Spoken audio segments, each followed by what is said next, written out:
దేవుడు ఈరోజు నీలో ఉన్నటువంటి ఈ చెడు బుద్ధి తుడిచేయి, ఈ చెడు సంబంధం తెంపేయి అని దేవుడు చెప్తుంటే వద్దులే, ఉంచుకుంటానులే, కొన్ని రోజుల తర్వాత చూస్తానులే అని అంటే ఏం జరుగుతుందో తెలుసా? దేవుడు అమాలేకీల్ని చంపమంటే చంపలేదు కదా.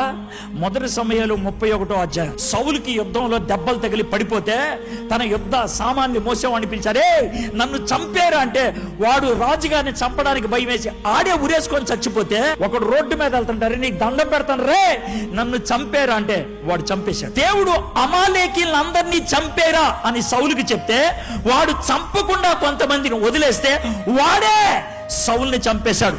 సిగరెట్ మానే అంటే మానకపోతే అదే నిన్ను చంపుద్ది, మందు మానే అంటే మానకపోతే అదే చంపుద్ది, సెకండ్ సెటప్ వదిలేయి అంటే వదలపోతే అదే చంపుద్ది, నీకున్న చెడు బుద్ధి వదిలేయి, వదలకపోతే అదే నిన్ను చంపుద్ది.